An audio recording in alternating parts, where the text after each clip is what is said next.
Nanantanteraka fifampiarabanana hatrarana taona 2024 ny HVM Ivato tamin'ity androany ity. Namaritra ireo asa izay ho tanterahina mandritry ny taona 2024 izy ireo tao anatin'izay lanonana izay, indrindra ho fiatrehana ny fivoriana an-tampony izay ho raisin'ny Madagasikara amin'ity taona ity.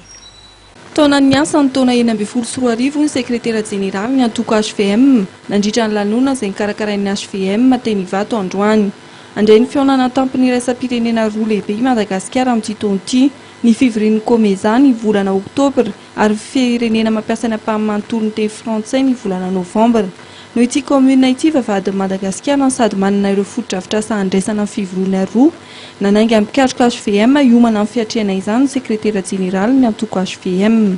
Fa ity taona 2024 sy 2025 kosa no tena tsy maintsy ampisehotsika indrindra tsika atao anatin'ny antoko HVM fa ity no taonany miasa ary tsy maintsy hita hotsapan'ny vahoaka amin'ny fiainana andavanandro vokatra izany asa izay ataontsika izany.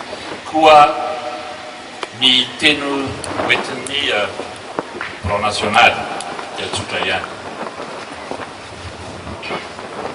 Mampahery anareo, mampahery antsika. Izahay ao amin'ny Front National dia hitondra fanampiana rehetra izay azo atao, hanampiana ny aty amin'ny fotony. Ny mpitarika ny HVM Ivato izay nanamafy fa mijoro amin'ny fampandrosoana ny HVM. Ny antoko HVM Ivato dia mbola zandriny dia zandriny tokoa. Nefa na izany ara dia mijoro. Ny antony dia mba hampandroso ny firenena ny tanjony ka tsara raha fanometanana amin'ny mpitondra ary amin'ny malagasy rehetra. Ankoatra ny mpikatroka HVM nanatrika ny lanonana teny Ivato ny ben'ny tanàna sy ny mpanotsain'ny tanàna manodidina toa ny Talata maty.